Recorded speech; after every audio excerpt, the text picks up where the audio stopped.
لہذا انفاق فی سبیل اللہ کے لیے اللہ کے ہاں خبیث مال نہیں چلتا ہے. لا یقبل الا طیب، اللہ تو قبول ہی نہیں کرتے مگر پاک مال. اللہ خود پاک ہے اور پاک مال کو قبول کرتے ہیں. تو یہاں پر فرمایا کہ وہ لوگ جو سود کھاتے ہیں ان کا حشر قیامت میں کیا ہوگا. فرمایا لا یقومون الا کما یقوم الذی یتخبطہ الشیطان من المس، نہیں کھڑے ہوں گے وہ. یہاں میدان محشر کا ذکر ہے. جب یہ لوگ اپنے قبروں سے اٹھیں گے تو ان کا کیفیت کیا ہوگا. ان کا کیفیت ایسا ہوگا جس طرح دنیا میں کسی کے اوپر شیطان مسلط ہو جاتا ہے. اس آیات کے تحت علماء نے لکھا ہے کہ جنات کا کسی پر اثر کر لینا یہ ثابت ہے. امام قرطبی رحمۃ اللہ علیہ نے اور دوسرے علماء نے اس آیات سے استدلال کیا ہے کہ چونکہ شیطان جو ہے، جنات اور شیطان یہ ایک ہی جنس سے، کان من الجن ففسق عن امر ربہ، تو شیطان اگر کسی کے اوپر مسلط ہو جاتا ہے تو یہ اس آیات کے تحت ثابت ہوتا ہے کہ ہو سکتا ہے. اور اس حدیث سے بھی استدلال ہے جو بخاری کی روایت ہے کہ شیطان انسان کے رگوں میں اس طرح چلتا ہے کمجر الدم، جس طرح خون حرکت کرتا ہے. معلوم ہوا کہ شیطان انسان کے وجود میں داخل ہو سکتا ہے. تو یہاں پر قیامت میں جب لوگ اللہ کی عدالت میں آئیں گے تو یہ سودخور انسان اس کیفیت میں ہوگا. اور فرمایا کہ اس کی بنیادی وجہ کیا ہے کہ یہ سود کاتب تھے اور سود کو اور تجارت کو ایک حکم میں شمار کرتے تھے. انما البیع مثل الربا، کہتے ہیں اس کی سبب یہ ہے ذالک بانہم قالوا، یہ بسبب اس کے کہ انہوں نے کہا انما البیع مثل الربا، یقیناً بیع مثل سود کے ہے. اب یہاں دیکھو وہ بیع تو نہیں کرتے ہیں، وہ تو ربا کرتے ہیں، لیکن بیع کو مقدم لایا تاکید کے لیے کہ دیکھو ان بدبختوں کے نزدیک تجارت اور سود یہ دونوں ایک ہیں. تو تجارت کو مقدم کیا اور ان کے عمل کو مؤخر کیا. کہ ان کا سوچ یہ ہے کہ اپنے جملوں میں یہ کہتے ہیں ارے تجارت اور جو ہم کرتے ہیں بینک کا کاروبار یہ ایک جیسے، اس میں کیا فرق ہے، اس لیے کہ دونوں میں منافع آتے کہتے ایک جیسا ہے. فرمایا یہ کیسے ہو سکتا ہے. وَأَحَلَّ اللَّهُ الْبَيْعَ وَحَرَّمَ الرِّبَا، یہ اللہ کی طرف سے جواب ہے کہ اللہ تعالیٰ نے تو تجارت کو حلال قرار دیا ہے اور سود کو حرام قرار دے دیا ہے. تو تم کیسے کہتے ہو کہ یہ برابر ہے؟ نہیں، برابر نہیں ہو سکتے. فمن جاءہ پس وہ شخص جس کے پاس آیا موعظۃ من ربہ، نصیحت اس کے رب کی طرف سے، فانتہا پس وہ رک گیا، فلہ ما سلف، تو اس کے لیے وہی کچھ ہے جو پہلے ہو چکا سلف. وامرہ الی اللہ، اور اس کا معاملہ اللہ کی طرف ہے. معنی یہ کہ سود کے بارے میں جب سے اللہ نے حرمت کے احکامات کو نازل نہیں کیا تھا اور اب اللہ کی طرف سے حکم آ گیا تو پچھلا جو کیا وہ سود تھا اور کھا چکے ہیں. فرمائے وہ تمہارے لیے معاف. اب جس کے پاس مال ہے، دولت ہے، سود پر دیا ہوا ہے تو اس سے اضافی پیسہ نہیں لیں گے، بلکہ صرف فلہ ما سلف، جو اس نے قرضہ دیا ہے وہ قرضہ صرف لے گا اس سے فقط. یعنی آپ نے کسی کو 10,000 روپے دیا ہے اور وہ اس کے اوپر 2,000 ماہانہ آپ کو سود دیتا ہے. اب آپ کو شریعت کے مسئلے کا علم ہو گیا کہ یہ حرام ہے، تو آپ اس سے صرف اور صرف وہ اپنا 10,000 روپے لیں گے. اور اگر 2,000 کے حساب سے اس کے اوپر 20,000 مزید بڑھ گیا ہے، 40 بڑھ گیا ہے، 1,00,000 روپے بن چکا ہے، تو اس میں سے آپ صرف اور صرف وہ 10,000 روپے لیں گے اور بقایا سود نہیں لیں گے. یہ حرام ہے آپ کے لیے لینا. تو فرمایا کہ موعظہ آگے آپ رک جانا ہے. اب یہ دونوں صورتیں ہو سکتی ہے. ایک انسان ہے اس کو سود کے مسئلے کا علم نہیں تھا، یا کوئی ایسا کاروبار کر رہا تھا کہ اس کے بارے میں اس کو معلوم نہیں تھا کہ یہ سود کا کاروبار ہے، لیکن اس کو معلوم ہو گیا. تو جب معلوم ہو گیا تو اس میں سے جو پیسے اس نے کھایا ہے وہ تو کھا لیا ہے، لیکن جو موجود ہے وہ استعمال نہیں کر سکتا ہے، اس لیے کہ وہ حرام ہے. اور آگے فرمایا وہ امرہ الی اللہ، اس کا معاملہ اللہ کے حوالے. ومن عاد فاولئک اصحاب النار هم فیہا خالدون، اور جو پلٹ گیا، مانا اپنے اس سود کی طرف پلٹ گیا، اس پر قائم رہا، یا پہلے سود کرتا تھا پھر چھوڑ دیا پھر واپس گیا اس میں، تو فرمایا یہ لوگ جہنمی اس میں ہمیشہ رہیں گے. یمحق اللہ الربا، مٹاتا ہے اللہ تعالیٰ سود کو، ویربی الصدقات، اور بڑھاتا ہے صدقات کو. اس میں اللہ رب العالمین نے دو باتوں کا ذکر کیا کہ اللہ رب العالمین وہ سود کے معاملات کو مٹا دیتا ہے. سود اللہ رب العالمین کے نزدیک بہت قبیح عمل ہے اور اللہ رب العالمین کو انتہائی ناپسند ہے، تو اس لیے اس کی برکات کو اللہ تعالیٰ ختم کرتا ہے.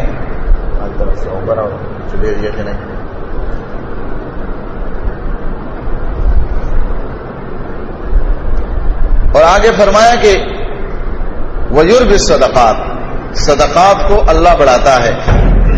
معنی یہ سود خور انسان جو ہوتا ہے نا وہ بڑھتا ہے اپنے مال میں. اب کسی کو پتہ چل گیا فلاں آدمی کروڑوں پتی ہو گیا، ڈاکو پہنچ جاتے ہیں اس کے پیسوں کو اٹھا کے لے جاتے ہیں. کبھی ایسا بھی ہوتا ہے اس سود خور کو گولی بھی کھانی پڑتی ہے، اس لیے کہ منٹوں میں اللہ تعالیٰ اس کا مال لے لیتے. اس کے ایسے بڑے بڑے واقعات دنیا میں آئے ہیں. ایک سود خور کا واقعہ سعودی میں آیا تھا. سود کی وجہ سے اس نے لین سے اپنے بیوی کو قتل کیا، بیٹیوں کو قتل کیا، بیٹوں کو قتل کیا اور پھر خود اپنے آپ کو قتل کیا، سب لین سے کمرے میں پڑے ہوئے سود کی وجہ سے. کہ سود میں اپنے معاملات کو اچھی طریقے سے بڑھایا اور پھر اللہ نے ایک دم ان کو گرایا. تو اب وہ برداشت نہیں کر سکتا تھا کہ اب لوگ پیسے لینے کے لیے آئیں گے، تو اب اس کے لیے بس راستہ یہ ہے کہ میں اپنے آپ کو ختم ہی کر دوں. تو اپنے آپ کو بھی ختم کیا اور اپنے اہل و عیال جو سود کے ساتھ اس نے پالے تھے، یہ کتنا بڑا جرم انہوں نے اپنے سر پر اٹھایا، قاتل بھی بن گیا. تو فرمایا کہ اللہ اس کو مٹاتا ہے. واللہ لا يحب كل كفار اثیم، اللہ نہیں پسند کرتا ہے ہر کفر کرنے والے گناہگار کو. کفر کرنے والا گناہ کا مرتکب انسان اللہ کو نہیں پسند. اللہ کو تو مومن پسند ہے. ان الذین، بے شک وہ لوگ آمنوا جنہوں نے ایمان لایا، وعملوا الصالحات اور نیک اعمال کیے، واقاموا الصلاۃ اور نماز قائم کیے، وآتوا الزکاۃ اور زکات دیے، لہم اجرہم، ان کے لیے اجر ہے، عند ربہم، ان کے رب کے پاس، ولا خوف علیہم، نہیں ہوگا کوئی خوف ان پر، ولا ہم یحزنون، اور نہ وہ غمگین ہوں گے. اب چونکہ سود کا ذکر چل رہا تھا تو اس آیات میں اللہ رب العالمین نے بدنی عبادت کے ساتھ پھر مالی عبادت کا ذکر کیا، زکات.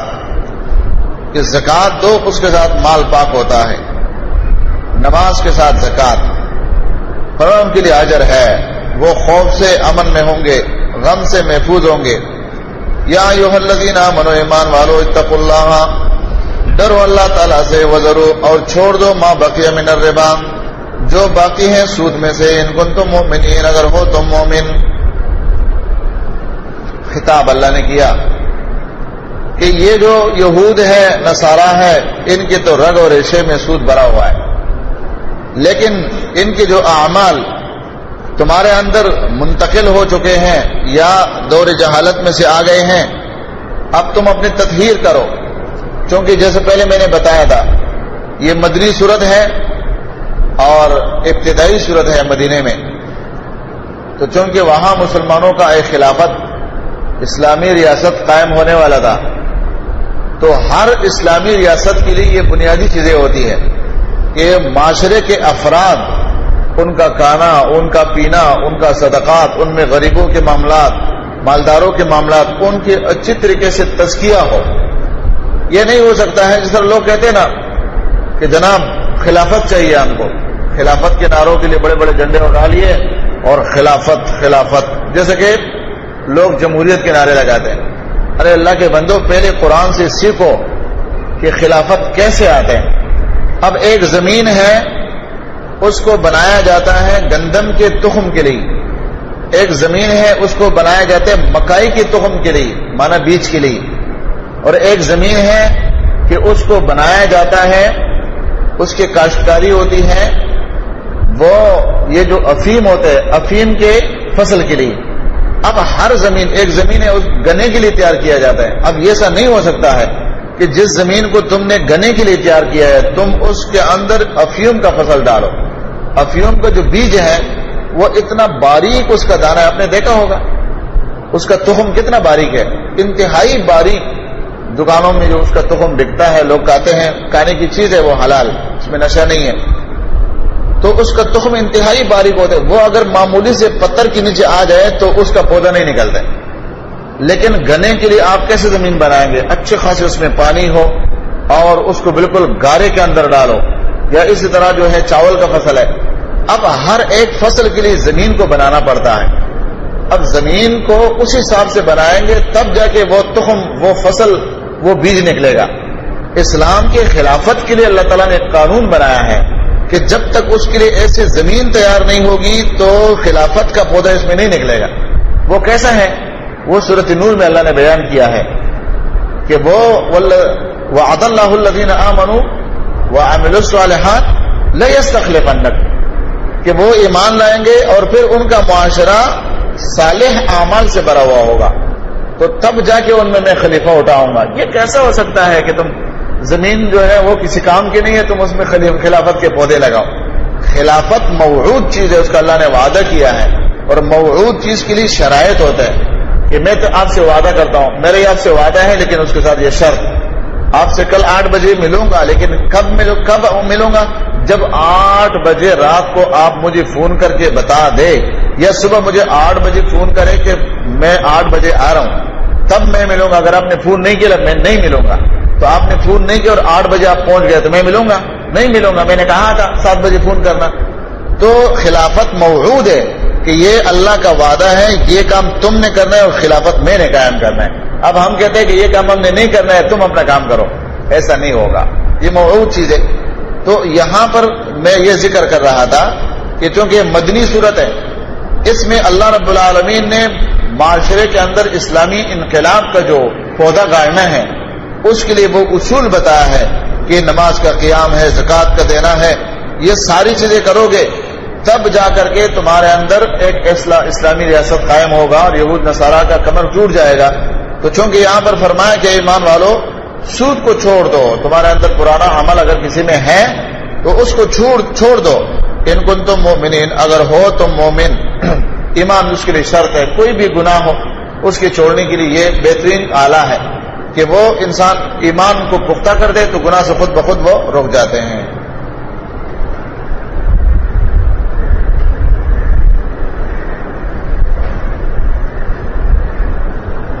اعوذ باللہ من الشیطان الرجیم فَإِن لَّمْ تَفْعَلُوا فَأْذَنُوا بِحَرْبٍ مِّنَ اللَّهِ وَرَسُولِهِ وَإِن تُبْتُمْ فَلَكُمْ رُءُوسُ أَمْوَالِكُمْ لَا تَظْلِمُونَ وَلَا تُظْلَمُونَ.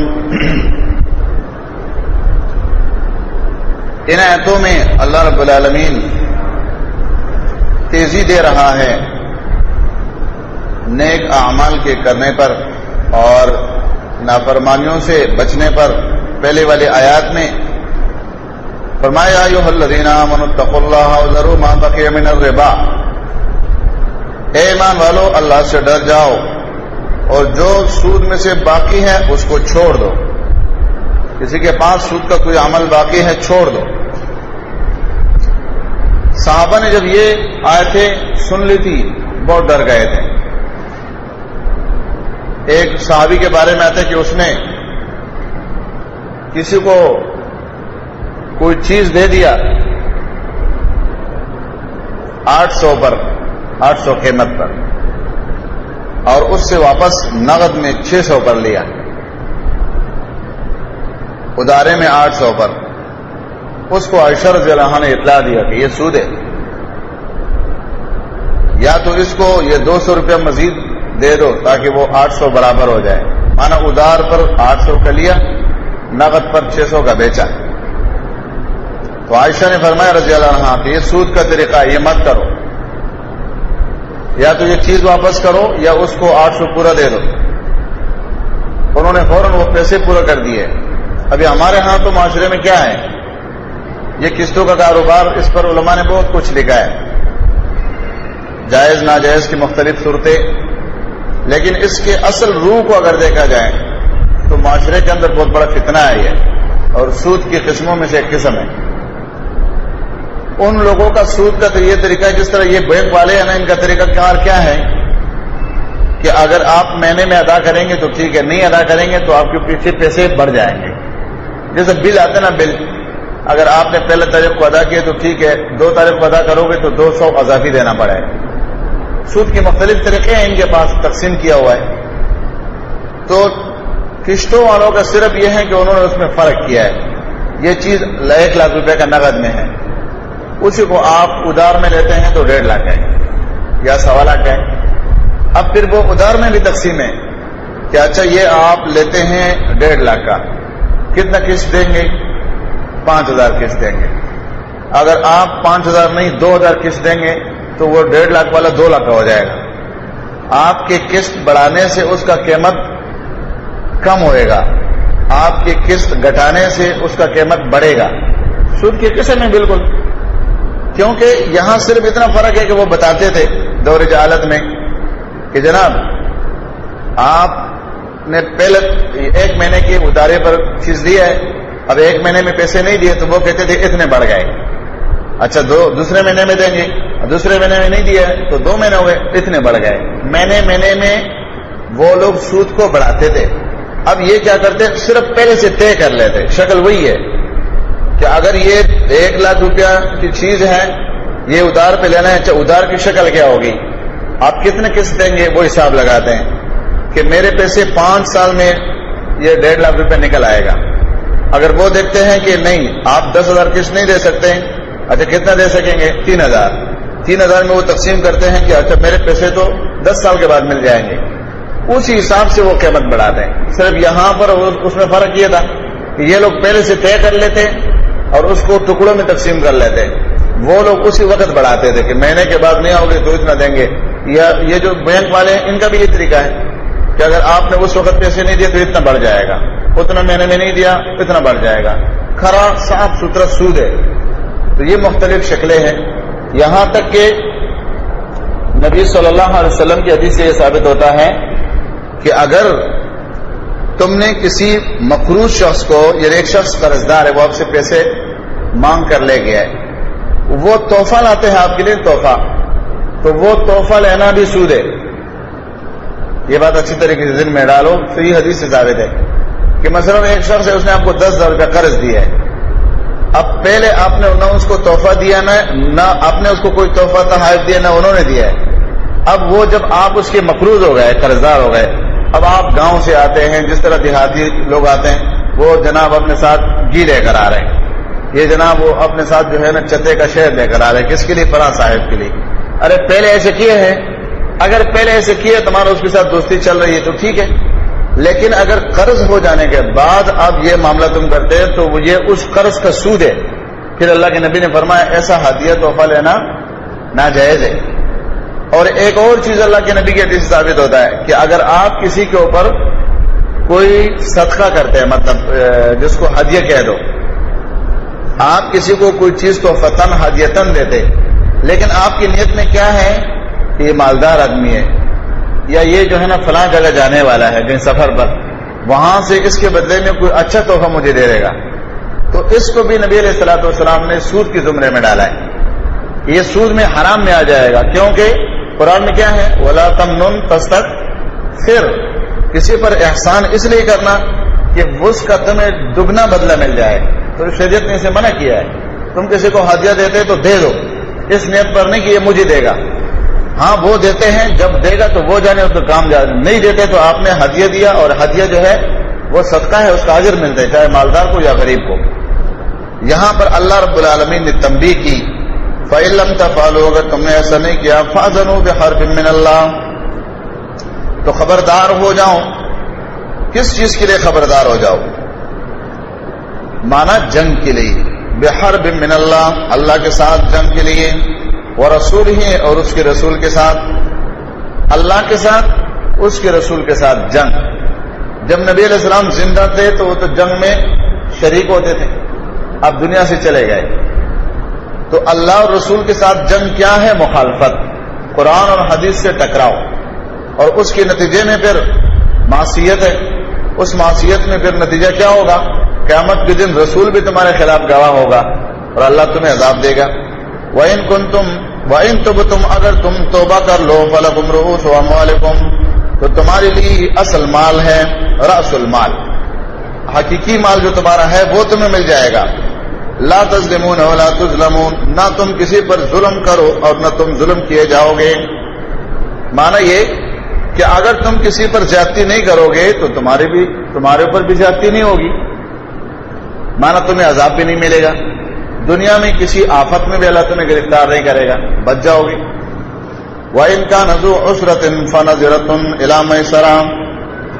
اب اس صورت میں کہ جب تم نے چلو معاف کر دیا سود کو، رأس المال تو لینا ہے نا، جو اصل مال ہے، تو اللہ فرماتے اب وہ بندہ قرض دار ہے جس سے تم نے اپنا قرضہ واپس لینا ہے، تو اب کیا کرو گے؟ اب یہ مانا نہیں ہے کہ بھائی میں نے قرض تو معاف کر دیا ہے لیکن نکالو میرے پیسے ابھی، بھائی نہیں ہے تو پھر میں سود چڑھاؤں گا، تو بات تو وہی ہو جائے گی۔ فرمایا اب اس کے پاس پیسے نہیں ہیں تو آپ کیا کرو گے؟ اس کے لیے قانون فرمایا وَإِن كَانَ ذُو عُسْرَةٍ، اگر ہو وہ مقروض تنگ دست، فَنَظِرَةٌ، تو مہلت دینا ہے اس کو، إِلَىٰ مَيْسَرَةٍ، اس کی آسانی تک، جب تک اس کے پاس مال نہیں ہوگا تو آپ اس کو تنگ نہ کریں۔ اور آگے ایک قدم بڑھ کر اللہ نے اور ان کو نرمی کا حکم دیا، فرمایا وَأَن تَصَدَّقُوا خَيْرٌ لَكُمْ، اگر تم معاف کر دو اس کو، یہ صدقہ کر دو تو تمہارے لیے بہت ہی اچھا ہے، ان کنتم تعلمون، اگر تم جانتے ہو۔ مانا تمہیں اللہ نے وسعت دی ہے، مال دی ہے، تو رأس المال بھی اگر تم اس کو معاف کر دو تو تمہارے حق میں یہ بہت بہتر ہے، لیکن شرط یہ ہے اگر تم جانتے ہو۔ وَاتَّقُوا، ڈرو یومًا ترجعون فیہ الی اللہ، اس دن سے جس میں تم لٹا دیے جاؤ گے اللہ کی طرف، ثم توفیٰ کل نفس، پھر پورا دیا جائے گا ہر ایک نفس کو ما کسبت، جو کچھ اس نے کمایا، وہم لا یظلمون، اور وہ ظلم نہیں کیے جائیں گے۔ اس آیات کے بارے میں جیسے مفسرین نے لکھا ہے کہ یہ آخری آیات ہے قرآن کریم کے نزول کے اعتبار سے، لیکن نبی صلی اللہ علیہ وسلم کو جبریل نے کہا تھا کہ اس کو سورۃ بقرہ میں لکھو 80 آیات کے بعد، 280 کے بعد، تو یہاں لکھا گیا ہے نزول کے اعتبار سے آخری آیات ہے، اور اس میں گویا مجموعہ ہے آخرت کی طرف جانے کا آخری اختتام ہے۔ ڈرو اس دن سے جس میں تم لوٹائے جاؤ گے اللہ کی طرف، کیونکہ اللہ کی طرف جانے کا فکر جب پیدا ہو جائے تمام معاملات درست ہو جاتے۔ پھر کون ہے جو سود کمائے گا، کون ہے جو کسی کے ساتھ زیادتی کرے گا، بس میں نے اللہ کے سامنے جانا ہے، بس اس کی تیاری میں لگے رہتے ہیں، کون سا کام اچھا ہوگا اللہ کے جانے کے لیے یہ کرنا ہے۔ فرمایا ثم توفیٰ کل نفس، پھر پورا دیا جائے گا ہر نفس کو ما کسبت، جو اس نے کمایا، اور ظلم کسی قسم کا بھی کسی پر نہیں ہوگا، ظلم کا نام و نشان بھی نہیں ہے۔ یا ایھا الذین آمنوا، ایمان والو، اذا تداینتم، جب تم آپس میں معاملات کرو، بدین، ادار، الی اجل مسمى، ایک وقت مقرر تک، فاکتبوہ، تو اس کو لکھو۔ اب اس آیات میں اللہ سبحانہ و تعالی نے معاشرے کے اصلاح کے لیے ایک قانون ذکر کیا ہے، اور یہ قرآن کریم میں وہ آیات ہیں جو سب سے طویل ہے، جس کو آیات مدائنہ علماء نے لکھا ہے، الآیات المدائنہ، لین دین کی آیات، اور مفسرین نے اس میں لکھا ہے، کسی نے 25 مسائل نکالے ہیں، ہمارے استاد محترم نے اپنے تفسیر میں کہا ہے کہ میں نے اس میں 33 مسائل نکالے ہیں۔ شیخ عبدالسلام رستمی صاحب کہتے ہیں کہ میں نے اپنے تدبر غور سے اس میں سے 33 مسائل نکالے ہیں، لین دین کے مسائل ہے اس میں۔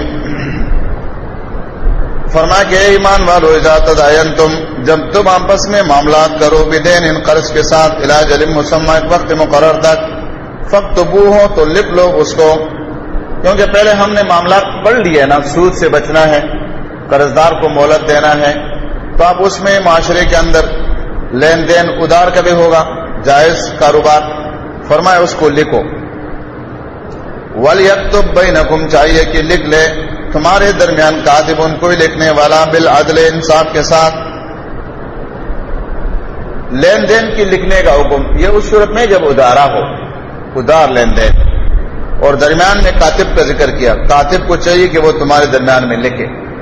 اگر تم میں سے کوئی ایک کاتب ہے، لکھ سکتا ہے تو لکھ لے، نہیں تو کسی کاتب کو درمیان میں بلا لے۔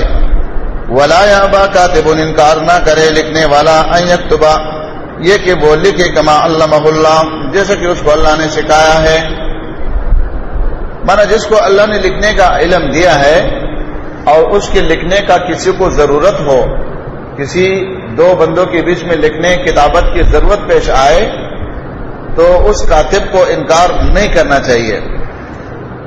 فَلْيَكْتُبْ، وہ لکھے، وَلْيُمْلِلِ الَّذِي، اور چاہیے کہ لکھوائے وہ شخص علیہ الحق کو جس کے اوپر حق ہے، مانا جو قرضدار ہے، قرض لینے والا ہے، وہ لکھوائے.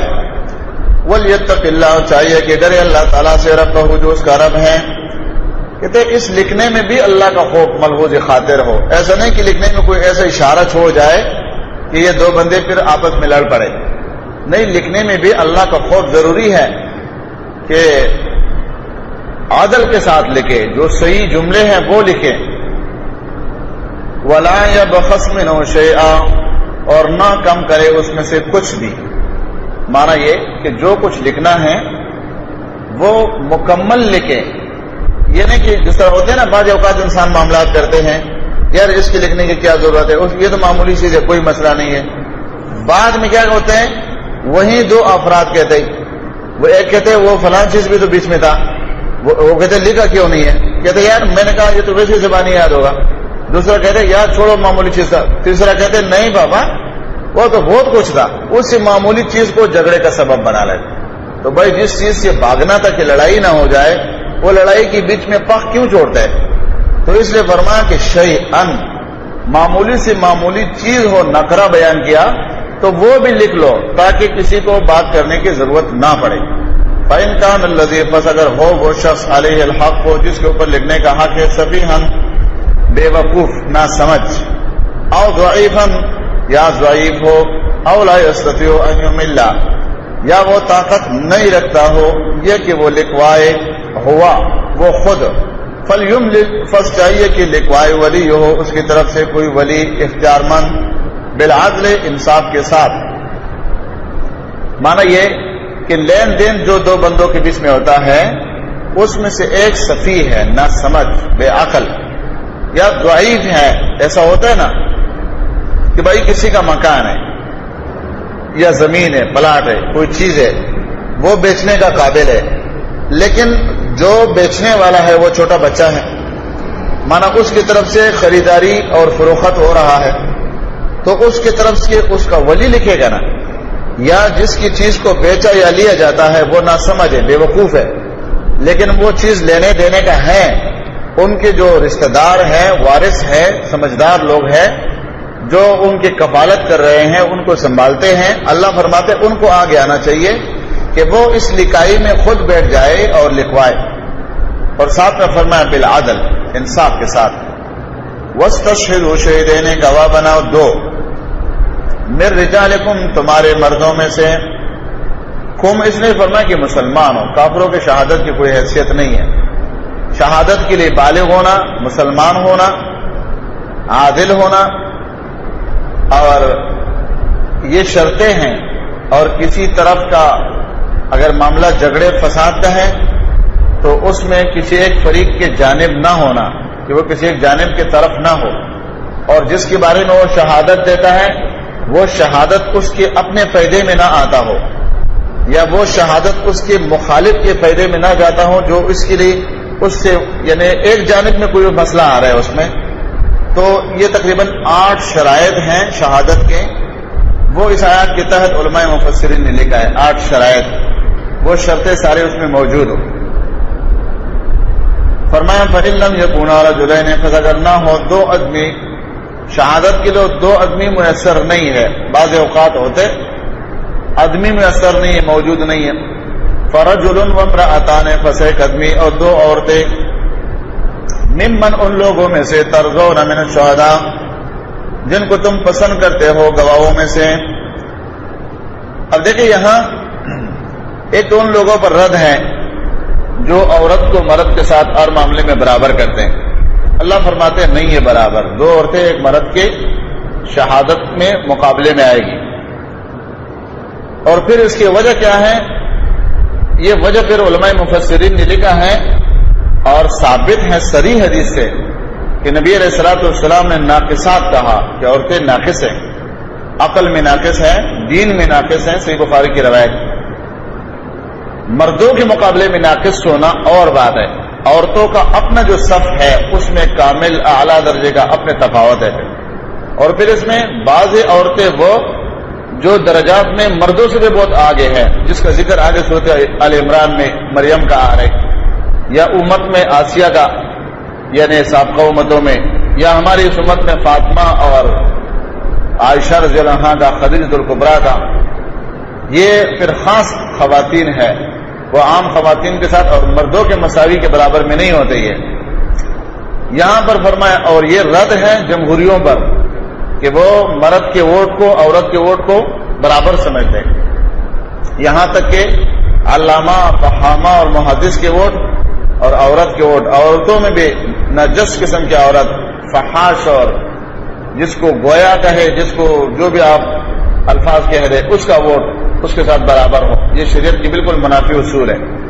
اچھا، یہاں پر اگر یہ بات آ جائے تو یہاں پر اللہ کا ایک احسان عورتوں کے حوالے سے کہ دیکھو قانون کیسے بنایا کہ اللہ نے احسان کیا کہ شہادت، اس طرح بعض لوگ کہتے ہیں نا، اعتراض کرتے ہیں کہ بھائی یہ کیا مسئلہ ہے، تمہارے اسلام میں تو عورتوں کے ساتھ اتنا ظلم کیا ہے کہ ایک مرد کے مقابلے میں 2 عورتوں کو لایا ہے. تو یہ شریعت میں ظلم نہیں ہے، ظلم نہیں ہے. اللہ نے اتنا انصاف کیا ان کے ساتھ کہ شہادت تم میں سے ایک کا چلے گا، دونوں میں سے شہادت ایک کا چلے گا. لیکن تمہارے اندر ایک کمزوری اللہ نے تخلیقاً ڈالا ہے، تخلیقاً بھول جانا. تو اللہ نے اس کی وجہ سے تمہارے ساتھ احسان کیا کہ اگر وہ ایک بھول جائیں تو یہ دوسرا فتذکر احدہما، یہ صرف ان کو یاد دلا دے کہ وہ معاملہ ایسا نہیں، ایسا تھا. شہادت اس میں سے ایک ہی کا ہے، لیکن اگر وہ اپنی شہادت میں بھول جاتی ہے تو شریعت نے، چونکہ اللہ نے اس کو پیدا کیا ہے، تو اللہ کو اپنے تخلیق کا علم ہے کہ اس کے اندر یہ نقص کمزوری ہے.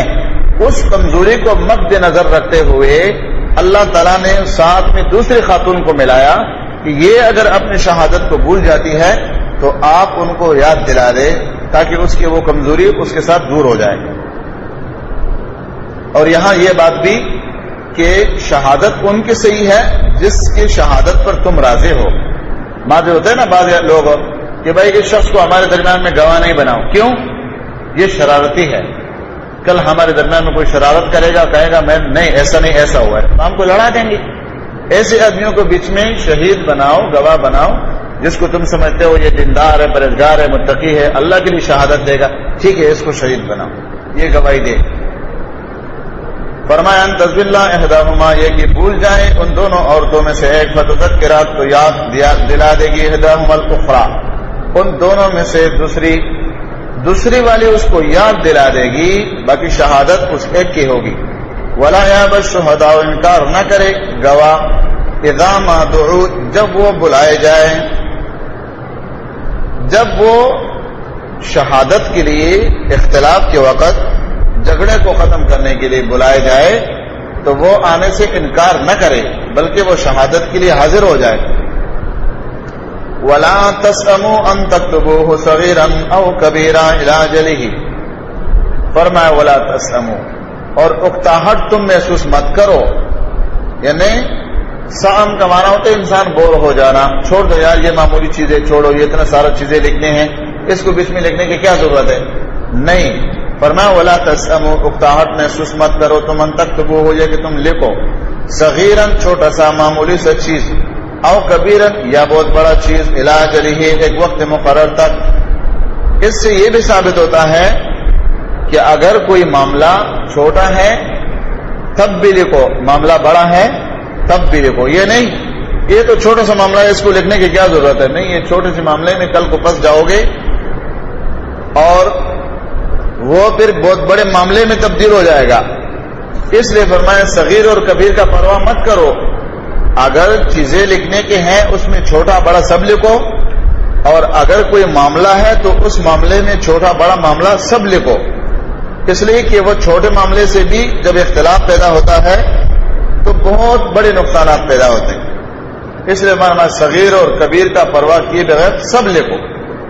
ذالکم اقسط عند اللہ واقوم للشہادہ، ذالکم اس میں اشارہ یہ لکھنے کی طرف، ذالکم یہ لکھنا، اقسط عند اللہ ہے، زیادہ قریب ہے انصاف کے اللہ کے نزدیک، یہ انصاف کے قریب. واقوم للشہادہ، اور بہت ہی درست اور مضبوطی ہے گواہی کے لیے. شہادت کے لیے اس میں قوت بہت زیادہ موجود ہے.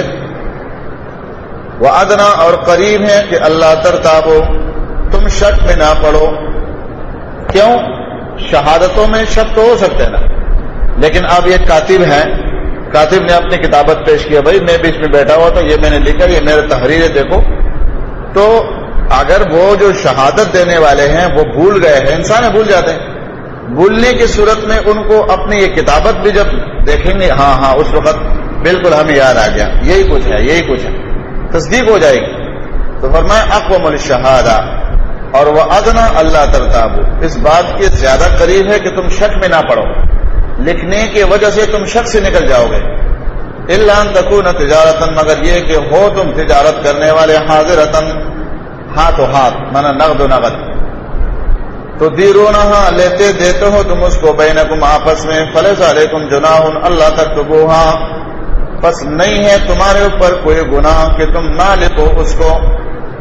مانا ایک چیز لینا دینا، پیسے دے دیے، دکان سے چیز لے لیا، تو اس کی لکھنے کی ضرورت نہیں ہے. اب جس طرح دکانوں میں رش لگا ہوا ہے، بازاروں میں رش لگا ہوا ہے، اب یہ لینا دینا اگر اللہ تعالیٰ بندوں پر لازم کر لیتا کہ یہ لکھو، تو پورا دن کا کام ہو جاتا بندے کا، کہ لاکھوں روپے کا کاروبار کرتے، پیسے دیتے ہو لیتے، صرف رسید کاٹ کے دے دیتے، صرف بطور نمونہ.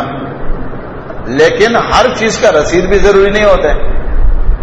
تو اگر یہ چیز لازم ہو جاتی تو بہت بڑا مسئلہ ہو جاتا کہ ایک انڈا خریدنا ہے، اس کے لیے بھی وہ لکھو بھائی، یہ دال پاؤ ہے یہ بھی لکھو. دکاندار کے تو شام تک کوپڑی جو ہے نا کام چھوڑ دیتے. تو اس لیے اللہ رب العالمین نے فرمایا کہ یہ جو نقد کا کام ہے اس کی لکھنے کی ضرورت نہیں ہے. فرمایا کہ وَأَشْهِدُوا إِذَا تَبَايَعْتُمْ، اور تم گواہ بنا جو تم لینا دینا کرو. اس میں یہ مسئلہ ہے کہ یہ شہادت نقد میں بھی ہو سکتا ہے، نقد میں بھی یہ شہادت ہو سکتا ہے.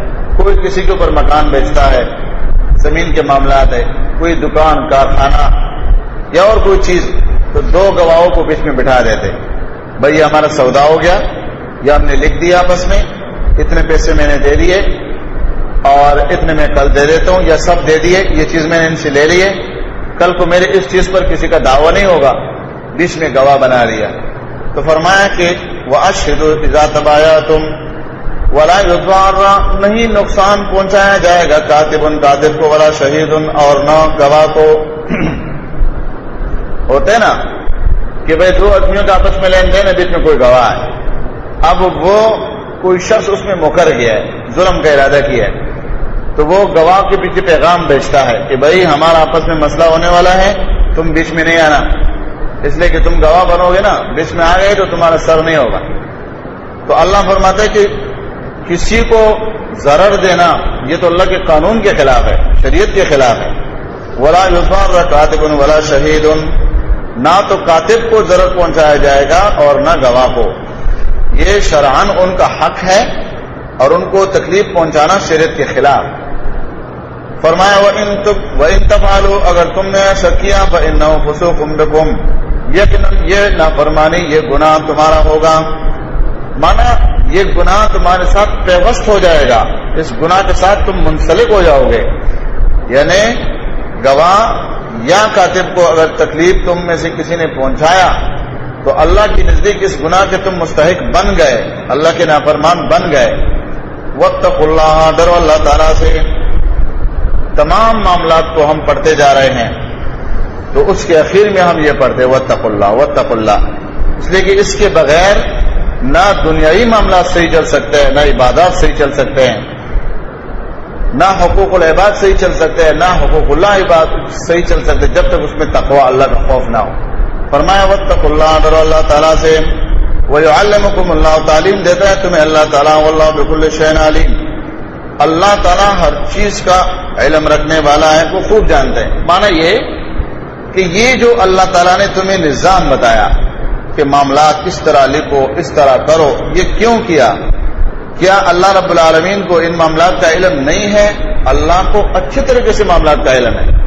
اس کے باوجود بھی کسی نے لکھنے میں، کسی نے شہادت کرنے میں، کسی نے لکھوانے میں گڑبڑ کیا تو اللہ رب العالمین نے آخر میں اپنے ان صفات کو لایا کہ پھر اس بات کو اچھے طریقے سے جان لو کہ اللہ تعالیٰ کے علم سے تمہاری یہ تمام معاملات مخفی نہیں ہے، وہ پھر بھی اس بات پر قادر ہے. بِكُلِّ شَيْءٍ عَلِيمٌ ہے، وہ سب کو جانتا ہے. وَإِن كُنتُمْ اگر ہو تم علی سفر سفر پر وَلَمْ تَجِدُوا كَاتِبًا اور نہ پاؤ تم کسی لکھنے والے کاتب کو فَرِحَانٌ مَقْبُوضَةٌ تو قبضے میں دے دیا جائے گا کوئی چیز فَإِنْ أَمِنَا اگر امین سمجھے بعضکم بعضا تمہارے بعضوں کو فَلْيُؤَدِّ الَّذِي تو چاہیے کہ ادا کر دے وہ شخص اؤتمنا جو امین سمجھا گیا تھا امانت اس کی امانت کو وَلْيَتَّقِ اللَّهَ چاہیے کہ ڈرے اللہ تعالیٰ سے ربہ جو اس کا رب ہے وَلَا تَكْتُمُوا الشَّهَادَةَ نہ تم چھپاؤ گواہی کو وَمَنْ يَكْتُمْهَا جس نے چھپایا اس کو فَإِنَّهُ آثِمٌ قَلْبُهُ یقیناً گناہگار ہے اس کا دل وَاللَّهُ بِمَا تَعْمَلُونَ عَلِيمٌ اور اللہ تعالیٰ جو تم عمل کرتے ہو خوب جاننے والا ہے۔ مراد یہ کہ ایسا ہو جائے کہ کسی سفر پر بندہ جا رہا ہے اور اچانک کسی کے ساتھ لین دین ہو گیا، لین دین میں اب اس کو کاتب نہیں مل رہا ہے، تو کاتب نہ ملنے کی صورت میں، گواہ نہ بننے کی صورت میں لکھنے کی نوبت آ رہی ہے لیکن اس کے وسائل اور لکھنے والے موجود نہیں ہیں، تو پھر ایسی صورت میں رہن کا مسئلہ آیا، کسی چیز کو قبضے میں دے دو۔ مثلا ایک شخص ہے، وہ کہتے بھائی مجھے یہاں سفر میں 10,000 روپے کی ضرورت ہے، دوسرا وہ اس کو کہتے ہیں ٹھیک ہے، یہ آپ کے ہاتھ میں گھڑی ہے جو پہنا ہوا ہے، یہ 20,000 کی گھڑی ہے، یہ 15,000 کی گھڑی ہے، لاؤ یہ میں رکھ لیتا ہوں اپنے پاس، یہ پیسے تم لے لو، جب یہ آپ میرے رقم واپس کرو گی اپنا امانت لے لو۔ اس صورت میں کوئی بھی چیز سفر میں ہو سکتا ہے کہ سفر کے حالات میں کوئی چیز انہوں نے گروی کر لیا، اب گروی کے پھر سفر کے حالات میں بھی ہو سکتے ہیں اور حضر کے حالات میں بھی ہو سکتے ہیں۔ مثلا کوئی شخص کسی سے پیسے لیتے، بھائی مجھے 2 لاکھ روپے چاہیے، وہ کہتے میں 2 لاکھ روپے آپ کو دیتا ہوں لیکن ضمانت میں آپ مجھے اپنا مکان دے دو، ضمانت میں مجھے اپنی گاڑی دے دو۔ اس میں پھر یہ تقسیم شرعی لحاظ سے ہے کہ وہ اس چیز سے نفع نہیں اٹھائے گا، مانا گھر ہے اور اس کا کرایہ آ رہا ہے، دکان ہے اس کا کرایہ آ رہا ہے، آپ نے 2 لاکھ روپے میں اپنے پاس گروی کیا ہے، اس کا جو کرایہ آئے گا وہ کرایہ اس اصل مالک کا حق ہے جس کا ہے، وہ یہ جو 2 لاکھ روپے قرض دے چکا ہے اس کا حق نہیں ہے، اگر یہ استعمال کرے گا تو یہ اپنے 2 لاکھ روپے کا سود کھائے گا، یہ اس کے لیے حلال نہیں ہے، حرام ہے۔ ہاں ایسا چیز کسی کو گروی کر کے دینا، جیسے کہ جاندار ہے، اب بھینس کسی کو دے دی ہے، وہ کیا کرے گا، بھینس کو گھاس دے گا، اس کو چارہ وغیرہ کھلائے گا، اس سے جو دودھ نکلے گا وہ استعمال کر سکتا ہے، اس لیے کہ وہ اس صورت میں آتے کہ اس کے اوپر محنت پلٹ کر خرچ ہو رہے۔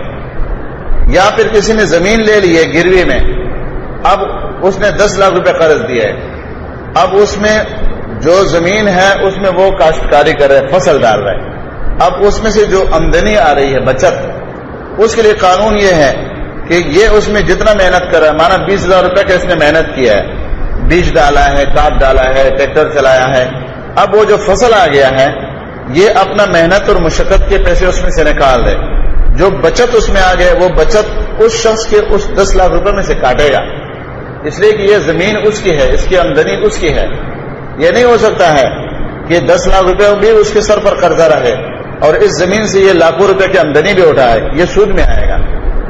تو یہاں پر فرمایا کہ رہن کر سکتے ہو تم کسی چیز کو، پھر جب تم آپس میں امن میں ہو جاؤ، یعنی سفر کا حالات ختم ہو جائے، تو پھر اس شخص کو چاہیے جس کے پاس کوئی چیز امانت رکھا گیا ہے کہ وہ اس امانت کو واپس لوٹائے، اور یہاں پر بھی ولیتق اللہ ربہ، اپنے رب سے ڈرے، رب کا خوف مقدم، یہ جب مقدم نہیں ہوگا تو پھر معاملات میں گڑبڑ آئے گا۔ ولا تکتم الشہادہ، اور شہادت کو مخفی نہ کرنا، نہیں چھپانا، جس نے ایسا کیا تو شہادت کا اثر اس کے دل پر پڑے گا، اس لیے کہ شہادت کا مرکز وہ دل ہے۔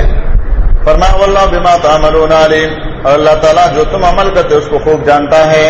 یہ تنبیہ کہ دیکھو تم جو بھی معاملات کرتے ہو اللہ تمہیں تعلیم دیتا ہے کہ ایسا نہیں ایسا کرو، ایسا نہیں ایسا کرو، لیکن اگر تم نے ایسے معاملات کیا جو اللہ تعالیٰ کے اس قانون کے خلاف ہو تو اچھے طریقے سے جان لو، پھر اللہ تعالیٰ حساب لینے کے لیے علم رکھتا ہے۔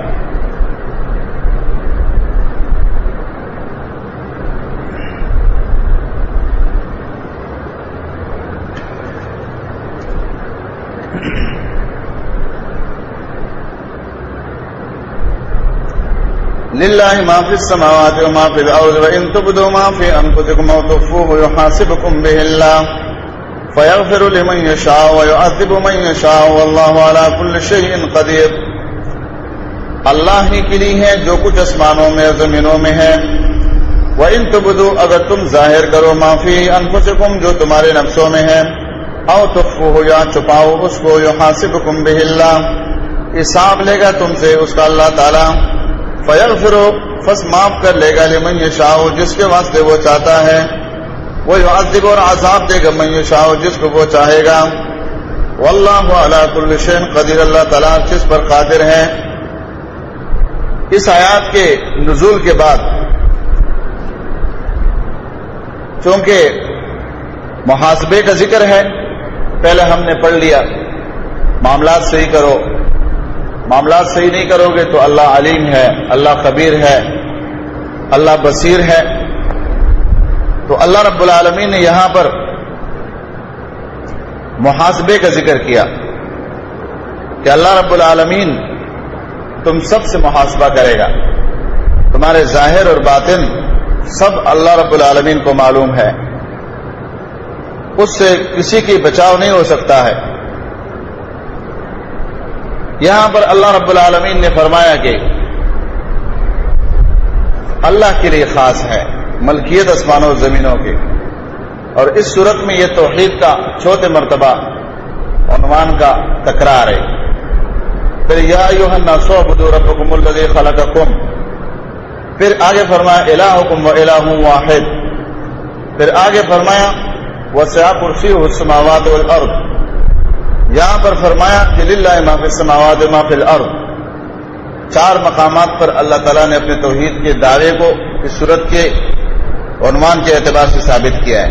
اس صورت میں اللہ کے توحید کا اصل عنوان ہے اور باقی مسائل درمیان میں. تو فرمایا اللہ کے لیے خاص ہے, اور ملکیت چونکہ ہر چیز اللہ تعالیٰ کی ہے تو اللہ رب العالمین نے اس کا ذکر کیا. فرمایا کہ اللہ رب العالمین کے لیے خاص ہے جو کچھ آسمانوں زمینوں میں ہے.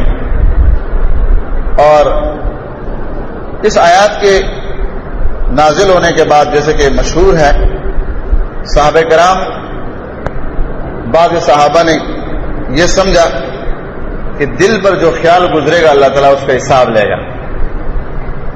تو انہوں نے رسول اللہ صلی اللہ علیہ وسلم سے آ کر کے عرض کیا کہ اللہ کے رسول صلی اللہ علیہ وسلم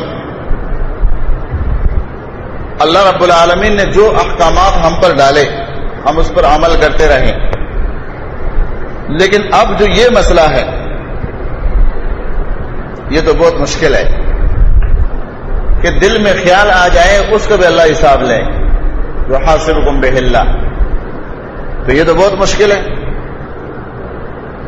تو نبی صلی اللہ علیہ وسلم نے فرمایا کہ جس طرح پہلے لوگ تھے انہوں نے کہا سمعنا وعصینا, تم ایسا مت کہو بلکہ تم کہو سمعنا واطعنا, سن لیا ہے اللہ کے احکامات کو اس پر عمل بھی کریں گے. صحابہ کرام نے کہہ دیا, بڑے مومن لوگ تھے. اور یہ تفسیر اس بات کی دلیل ہے کہ صحابہ کرام میں سے کوئی بھی منافق نہیں تھا, وہ کرے سچے لوگ تھے, ورنہ وہ دل میں رکھ لیتے بات کو دیکھا جائے گا قیامت میں جو بھی ہوگا. نہیں, انہوں نے کہا کہ ایک بات کو ذہن پر گزر جانے میں اگر اللہ حساب لے گا تو یہ بہت مشکل معاملہ ہے, اس کا جواب دینا ہم میں سے کسی کی طاقت میں نہیں ہے. لیکن جن صحابہ نے اس کے معنی کو عام اس فہم میں نہیں سمجھا تھا, بلکہ انہوں نے یہ سمجھا تھا کہ اس سے مراد ہے دل میں عقیدے کو چھپانا. ان تبدوا ما فی انفسکم, اگر تم ظاہر کرو جو تمہاری نفسوں میں ہے, مانا کفر ہو, شرک ہو, نفاق کا عقیدہ ہو اور وہ اندر چھپا ہوا ہو تو اس کا تو اللہ حساب لے گا نا. ظاہری اعمال تو کچھ بھی کام نہیں آئیں گے, پھر اس چھپے ہوئے عقیدے کا اللہ حساب لے گا. جن صحابہ نے یہ مفہوم سمجھا آیات کا کہ اللہ چھپے ہوئے عقیدے کا بھی حساب لے گا, تو انہوں نے سوال کرنے کی کوشش نہیں کی. اس سے مراد دل میں وہ عزم، وہ فکر رکھنا جو اللہ کی بغاوت کا ہے، وہ چاہے کفر کا ہو، وہ چاہے شرک کا ہو، وہ چاہے کسی بھی گناہ کبیرہ کا ہو، لیکن دل میں اس کو جگہ دینا. کیونکہ جس طرح دل کے اعمال ہے نا، دل کے اعمال میں نیکیاں بھی ہیں تو گناہ بھی ہیں. تو اگر کسی نے دل میں گناہوں کو جگہ دی ہے، اس کو بسایا ہے اور چھپا کر رکھا ہے، کبھی موقع آئے گا تو اس پر عمل کریں گے. تو پھر اس کے بارے میں تحقیقی مسئلہ یہ ہے کہ پھر اس کا حساب ہوگا. یہ بات سمجھ لیں آپ. ایک ہے ذہن پر کسی خیال کا گزر جانا اور انسان اس پر کہتا ہے استغفر اللہ، اے اللہ معاف کر دے. ایسا ہونا نہیں چاہیے، صرف شیطان وسوسے دیتا ہے انسان کو نا. ایک ہے کسی خیال کو اپنے ذہن میں، اپنے دل میں بٹا کر جگہ دینا، گناہ کے لیے ایک عزم اپنے دل میں رکھنا، تو اس کا محاسبہ ہوگا. تو یہاں پر یہ دونوں فکر جب صحابہ کرام کے سامنے آئے تو جنہوں نے یہ معنی سمجھا کہ خیال کا بھی اللہ حساب لے گا، تو انہوں نے اللہ کے رسول صلی اللہ علیہ وسلم سے اس بات کا ذکر کیا کہ یہ تو ہمارے لیے مشکل مسئلہ ہے. آگے اللہ رب العالمین نے فرمایا آمن الرسول، ایمان لائے رسول، بما انزل الیہ، ساتھ اس کے جو نازل کیا گیا اس کی طرف، من رب ہی، اس کے رب کی جانب سے، یا بما انزل الیہ. قرآن نہیں کہا کہ قرآن نازل ہوا ہے، کیونکہ صرف قرآن تو نازل نہیں ہوا ہے نا، ساتھ میں احکامات حدیث بھی ہیں. تو حدیث کے ساتھ بما انزل الیہ، من رب ہی، اس کے رب کی طرف سے، والمؤمنون، اور ایمان لائے ایمان والے. اب صحابہ اس میں شامل ہو گئے، کیونکہ اللہ کے نبی کے وقت میں صحابہ موجود تھے، ایمان والے سب ایمان لے آئے. کلن، سب کے ساتھ، آمن، ایمان لائے، باللہ، اللہ کے ساتھ، و ملائکتہ و کتبہ و رسلہ، اس اللہ کے فرشتوں، کتابوں اور رسولوں کے ساتھ. اور یہ انہوں نے کہا، یعنی قالوا لا نفرق، ہم تفریق نہیں کرتے ہیں، بین احد من رسلہ، درمیان کسی کے اس اللہ کے رسولوں میں سے. جیسا کہ پارے کے شروع میں ہم نے پڑھ لیا کہ انبیاء کے درمیان میں تفریق نہیں کرنا ہے اپنی طرف سے. ہاں، جو اللہ نے ان کو درجات دیا اسی پر ہمارا ایمان ہے. تو مومن کیا کہتا ہے کہ وہ انبیاء میں اپنی طرف سے تفریق نہیں کرتے ہیں، سب پر ایمان لاتے ہیں مجموعی طور پر. جو اللہ نے ان میں درجات کا تقسیم کیا وہ اللہ نے کیا، اس میں ہمارا کوئی عمل دخل نہیں ہے. لا نفرق بین احد من رسلہ، وقالوا، اور انہوں نے کہا، سمعنا واطعنا، ہم نے سن لی اور ہم نے اطاعت کی. غفرانک ربنا، مغفرت کر دے اے ہمارے رب، مانا اللہ سے معافی مانگو. غفرانک کے اندر یہ معنی موجود ہے کہ ہم طلب کر رہے ہیں، اللہ ہم مانگ رہے ہیں. کیا مانگتے ہیں؟ تیرا غفران، تیرے معافی. اے اللہ معاف کر دے ہم کو، تو ہمارا رب ہے، وإلیک المصیر، تیرے طرف پلٹ کر آنا ہے. ہمارا لوٹ کر آنا، ہمارا پلٹنا وہ تیرے طرف ہے، تو اے اللہ ہمیں معاف کر دے. یہ جب صحابہ نے اظہار کیا تو اگلی آیات کو گویا اس کے جواب کے طور پر اللہ نے اتارا. لا یکلف اللہ نفسا، نہیں تکلیف دیتا اللہ تعالیٰ، پابند نہیں کرتا اللہ تعالیٰ کسی بھی بندے کو، کسی بھی نفس کو، الا وسعہا، مگر اس کی طاقت کے مطابق.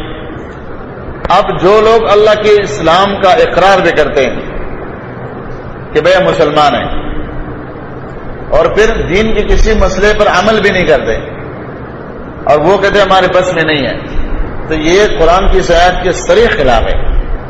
مثلا اللہ فرماتے ہیں کہ کلو حلالا طیبا، حلال کھاؤ. اب ایک شخص کہتے ہیں کہ اگر تم حلال کھاتے ہو تو پھر پاکستان میں حلال نہیں ہے، تب اس کا یہ دعویٰ کیسا ہے؟ باطل ہے. اللہ نے تم کو پاکستان میں پیدا کیا اور حلال رزق تمہیں نہیں دیتے، یہاں نہیں ہے، یہ جھوٹ ہے. اللہ تعالیٰ ایک چیز بندے کو دیتا ہے، دینے پر قادر ہے، تب کہتا ہے نا کہ بندے یہ کھاؤ، یہ کھاؤ، یہ نہیں کھاؤ. یا اللہ نے بندے پر عبادت رکھا ہے 5 نمازیں پڑھنا، تو اب 5 نمازیں اس کی طاقت میں ہے تب تو اس پر رکھا ہے نا. اب ایک شخص کہے گا کہ بھائی یہ کاروبار کرنا، یہ تجارت اور یہ کمپنی چلانا اور 5 نمازیں پڑھنا یہ ہماری طاقت میں نہیں ہے، تو معلوم ہوا کہ یہ جھوٹ بولتا ہے. اللہ نے اس پر ویسا نہیں رکھا ہے، اس کی طاقت میں ہے تب اللہ نے رکھا ہے. اگر موسیٰ علیہ السلام کی قوم کی 50 نمازیں ان پر رکھ لیتے تو پھر اللہ نے تو صرف 5 رکھا ہے. ان 5 نمازوں کے لیے پھر اگر زیادہ سے زیادہ کوئی ٹائم نکالے نماز کے لیے تو 4 رکعت فرض نماز جو 3 اوقات میں ہے، ظہر، عصر اور عشاء میں، اس پر ٹوٹل 10 منٹ لگتے ہیں. تو 10 منٹ 3 نمازوں کے ہو گئے.